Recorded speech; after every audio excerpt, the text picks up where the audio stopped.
नमस्कार दोस्तों, स्वागत है आपका आपके अपने चैनल जीके फ्लैश ऑन में। देखिए, आज हम हार्वर्ड गार्डनर का जो बहुआयामी बुद्धि सिद्धांत है उसको करने वाले हैं और आपका ये टॉपिक आज के आज इसी वीडियो में, छोटी सी वीडियो में खत्म हो जाएगा।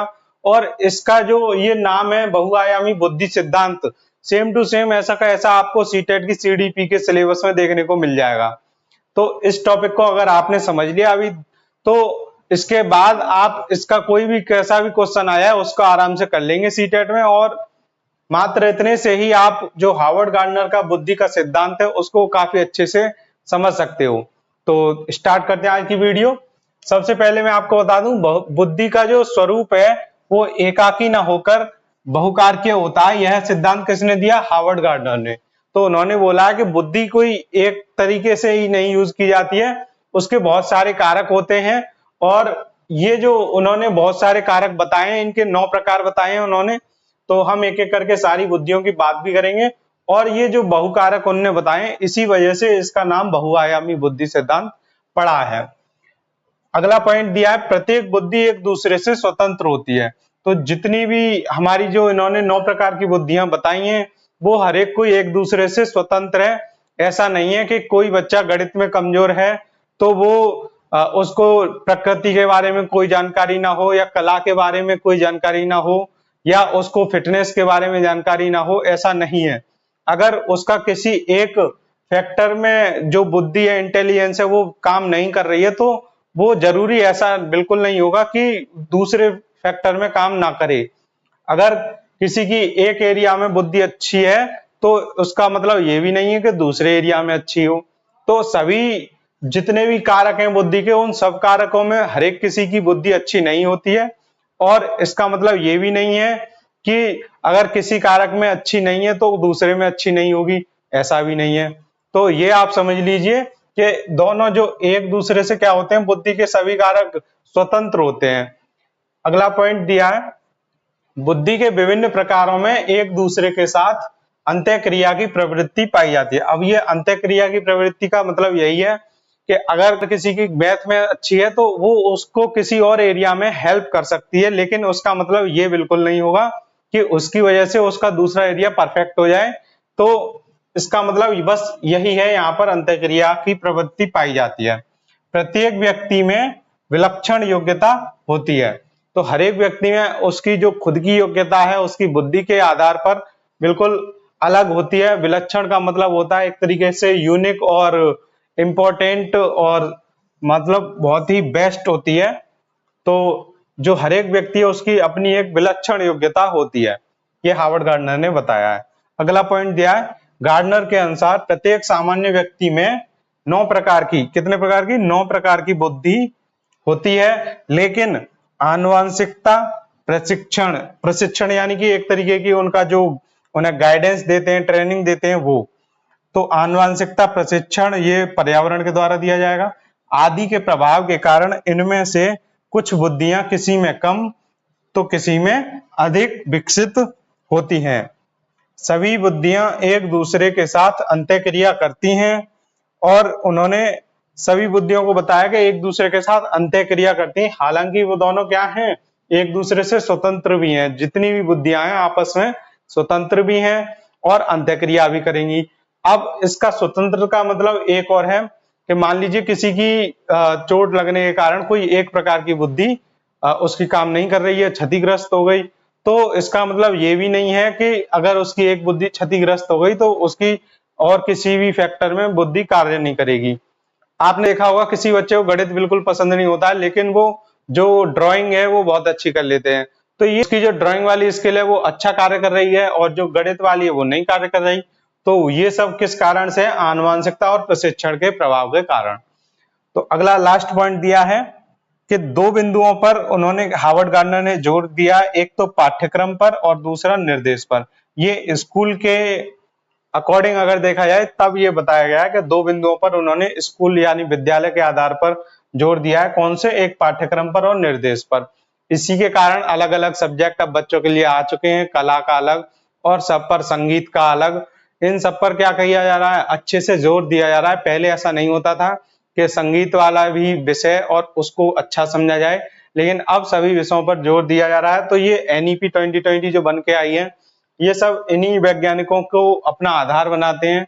उनकी जो रिसर्च है उसको देखते हैं कि कैसे कैसे इन्होंने उस पर काम किया है, क्यों वो ऐसी बात बोल रहे हैं। तो ये सब रीजन जानने के बाद जो सुधार किया जाता है हमारी शिक्षा नीति पर, वो इसीलिए किया जाता है। देखते हैं अब हमारा ये जो पूरे बुद्धि के 9 प्रकार हैं, इनको मैं आपको एक एक करके एक्सप्लेन करूंगा। तो गार्डनर ने ये 9 प्रकार की बुद्धि बताई है अपने बहुआयामी सिद्धांत में। तो देखते हैं एक एक करके, और मैं आपको बताता चलता हूं कौन सी बुद्धि कैसे कार्य करती है गार्डनर के अनुसार, जो गार्डनर ने बताई है। तो पहली इन्होंने बुद्धि बताई है तार्किक और गणितीय, यानी कि रीजनिंग वाली और मैथमेटिक्स की। तो इसमें क्या होता है, जो संख्याएं हैं और उनके जो क्रम हैं उसमें क्या कनेक्शन है, इसको बच्चा या फिर कोई भी व्यक्ति काफी अच्छे से कनेक्ट कर सकता है, समझ सकता है कि इन संख्याओं में क्या संबंध है। जैसे कि मैट्रिक्स आती है और जो श्रृंखला सीरीज आती है, यानी नंबर सिस्टम का जो आप देखते हैं क्वेश्चन रीजनिंग के, उनको ये बुद्धि वाले जो व्यक्ति हैं या बच्चे हैं वो अच्छे से समझते हैं और इसको काफी अच्छी तरह से वो सॉल्व कर सकते हैं, जल्दी से दूसरे बच्चों के अपेक्षा समझ पाएंगे वो। दूसरी बुद्धि दी है सांगीतिक बुद्धि। अब जिसकी ये सांगीतिक बुद्धि अच्छी होगी, उसको संगीत में रुचि होगी, उसको संगीत की जो सुर है, लय है, ताल है, ये सब उसको अच्छे से समझ में भी आएगी और वो खुद से भी उसको अच्छे से कर पाएगा। उसमें और ज्यादा जो भी उसको अच्छा से अच्छा कर पाएगा वो उसमें बढ़ावा कर सकता है। लेकिन जिसमें ये बुद्धि नहीं है वो ये नहीं कर पाएगा। तो यही हावर्ड गार्डनर ने बोला कि ये 9 प्रकार की जो उन्होंने बुद्धि बताई है, ये सारी आपस में स्वतंत्र हैं लेकिन अंतर संबंधित हैं। यानी कि स्वतंत्र का मतलब यह है एक दूसरे से किसी पर कोई इफेक्ट, जो नेगेटिव इफेक्ट है वो नहीं पड़ेगा। लेकिन अंतर संबंधित का मतलब अगर किसी को संगीत अच्छा लग रहा है तो ऐसा तो है नहीं कि उसकी ये भाषा वाली काम ही ना करे, तो ये भी काम करेगी, स्थान वाली भी काम करेगी, लेकिन एक उनकी जो स्वतंत्रता के कारण बेस्ट है वो होगी अलग से। तो तीसरी दी है इन्होंने स्थानिक। स्थानिक का क्या मतलब है? स्थानिक का मतलब है कि जैसे कहीं पर हम आते हैं जाते हैं, रास्ता देखते हैं, तो उनको उनके रास्ते के बारे में काफी अच्छे से समझ रहती है। एक तरीके से आप समझ सकते हैं कि ये जो मैप वाले जो बच्चे होते हैं जिनको मैप अच्छे से समझ में आता है, या कोई व्यक्ति होता है जो मानचित्र बनाता है, तो वो उनकी जो बुद्धि सबसे बेस्ट होती है वो होती है स्थानिक बुद्धि। और इनको एक बार कोई आप जो इमारत वगैरह दिखा देंगे तो ये उससे चित्र भी अच्छे से बना लेंगे, इनके दिमाग में वो फोटो बन जाएगा कि वहां पर ये मैप था, इस तरफ वो रास्ता था, इस तरफ वो रास्ता था। तो इनके नाम से ही आप समझ सकते हैं स्थानिक बुद्धि। अब बात आती है भाषाई बुद्धि की। भाषाई बुद्धि क्या होती है? इसमें बच्चे की जो एक सेंटेंस होता है, तरह तरह की भाषाएं होती हैं, उनको समझने में उसे कोई दिक्कत नहीं होगी, जिसकी ये वाली बुद्धि काफी अच्छे से काम कर रही होगी वो। तो वो भाषा की जो वोकेबुलरी है उसको अच्छे से याद कर पाएगा, जल्दी से समझ पाएगा, नए नए शब्दों का जो यूज है उनको कर पाएगा।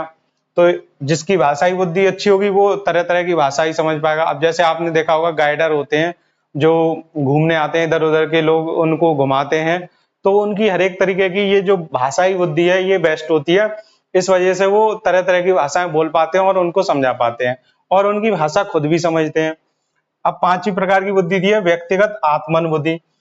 अब ये जो आत्मन बुद्धि है इसका मतलब क्या है कि अपने बारे में जो अच्छे से समझता है और उसको जो अपने बारे में जानकारी है वो अच्छे से, जैसे कोई शायर है तो वो अपने बारे में सोच सोच कर ही तो शायरी बनाएगा, या समाज के बारे में सोच कर बनाएगा, लेकिन बनाएगा कैसे? अपने जो अंदर उसके ज्ञान है उससे। तो जिसकी आत्मन बुद्धि अच्छी होती है वो राइटर वगैरह होते हैं, शायर होते हैं, तो इस तरीके के जो लोग होते हैं उनकी आत्मन बुद्धि अच्छी होती है। छठा पॉइंट दिया है व्यक्तिगत अन्य बुद्धि। अन्य बुद्धि का मतलब जो पॉलिटिकल में होते हैं, जैसे पॉलिटी में आप देखते हैं कि लोग दूसरों की जो अच्छे लगे ऐसी बातें करते हैं कि दूसरों को ये बात अच्छी लगेगी तो हम ऐसी बात करेंगे तो वो हमें वोट देगा। तो जितने भी राजनेता वगैरह होते हैं उनकी यही वाली बुद्धि अच्छी होती है, व्यक्तिगत अन्य बुद्धि। तो ये इस तरीके की होती है जो दूसरों के बारे में जानता है। अब इसमें भविष्य बताने वाले भी आ जाते हैं, वो दूसरे को समझते हैं कि ये चाहता क्या है, क्या सुनना चाहता है, तो वो उसी के बारे में थोड़ा बहुत अच्छा बोल देते हैं। तो वो सोचता है कि इसको तो सब पता है, मुझे ये परेशानी है और ये ऐसे दूर होंगी। तो वो एक नॉर्मल उसकी जो मेंटल लेवल है उसको समझ पाता है अच्छे से और उसका भविष्य बताकर उसको ठग लेता है। तो ये उसकी बुद्धि होती है अन्य बुद्धि वाली अच्छी, व्यक्तिगत अन्य बुद्धि। 7वां पॉइंट दिया है शारीरिक गतिक बुद्धि। शारीरिक गति कौन सी होती है? जो जैसे सर्कस में काम करते हैं, रस्सी पर चलना और स्केटिंग करना, ये सब जो अपनी बॉडी को अच्छे से बैलेंस कर पाते हैं, उनकी शारीरिक गतिक बुद्धि अच्छी होती है। 8वां पॉइंट दिया है प्रकृतिवादी या नैसर्गिक बुद्धि। प्रकृतिवादी तो आप सीधे सीधे समझ रहे होंगे, जो नेचर से रिलेटेड है। नैसर्गिक भी उसे ही कहते हैं। आपने सुना होगा नर्सरी, जहां पर बहुत सारे पेड़ पौधे पाले जाते हैं, छोटे छोटे पेड़ पौधे इकट्ठे रखे जाते हैं, और ये कौन करता है? जो उस नर्सरी को संभालता है। जैसे किसान होते हैं पूरी खेती संभालते हैं, ऐसी नर्सरी को संभालने वाला एक तरीके का हम माली बोल सकते हैं, जो उन प्लांटों की, पेड़ पौधों की देखभाल रखता है। तो उसको इस तरीके के पेड़ पौधों की हर एक जानकारी होती है, कौन सा पौधा कितनी धूप चाहिए, कितना पानी चाहिए, ये सब जानकारी अच्छे से होती है। अब किसान है, उनको जानकारी है हर एक फसल की। अगर किसी को किसान, जैसे किसान के साथ अगर कोई जाएगा तो उसे लगेगा कि इनको इतनी सारी जानकारी कैसे है, उनको इतनी सारी जानकारी बिना पढ़े कैसे हो जाती है। तो वो ऐसे हो जाती है क्योंकि उनकी जो प्रकृतिवादी बुद्धि है वो काफी अच्छा काम कर रही है। और जैसा कि मैंने अभी आपको बताया था कि वो आनुवंशिकता और जो उनको प्रशिक्षण दिया जा रहा है उन दोनों के ऊपर निर्भर रहती है, ये बताया था हार्वर्ड गार्डनर ने। अब ये शुरू से ही किसान के बच्चे जो किसान के साथ रहते हैं तो वो सब अच्छे से जानते हैं, इसलिए उनकी ये जो प्रकृतिवादी बुद्धि है ये बहुत अच्छी हो जाती है। अगला पॉइंट दिया 9th, अस्तित्ववादी बुद्धि। ये अस्तित्ववादी बुद्धि में वो आते हैं जो दार्शनिक होते हैं, जो बताते हैं कि अगला जन्म होगा या नहीं होगा, पुनर्जन्म होता है या नहीं होता है, और कैसे लोग मरते हैं, कैसे जीते हैं, मरने के बाद कहाँ जाते हैं। यानी कि इंसान के पूरे अस्तित्व के बारे में बात करना, कि वो है तो है क्यों, पूरे ब्रह्मांड में कैसे इंसान बना, कैसे पृथ्वी पर जीवन का निर्माण हुआ। तो ये सब जो जिनकी इस तरीके की बुद्धि बेस्ट होती है, या जो इस तरीके की बुद्धि से कार्य करते हैं, वो कहलाते हैं अस्तित्ववादी बुद्धि वाले। तो ये 9 प्रकार की हार्वर्ड गार्डनर की बुद्धि थी, ये मैंने बता दी आपको एक एक करके। और इन्होंने बहुआयामी बुद्धि का सिद्धांत दिया था। ये सारी बुद्धि आपस में स्वतंत्र होते हुए भी अंतर संबंधित होती हैं। तो ये सारे जो पॉइंट मैंने आपको पिछली स्लाइड में बताए थे वो आपको ध्यान जरूर रखने हैं। ये जो बुद्धि समझाई है मैंने, इनसे आपको समझ में आ ही गया होगा। आप चाहें तो इनके जो मैंने बताया उनके छोटे छोटे पॉइंट लिख सकते हैं। तो मिलते हैं आपसे अगली वीडियो में सीडीपी के ऐसे ही किसी अच्छे टॉपिक के साथ। Thank you.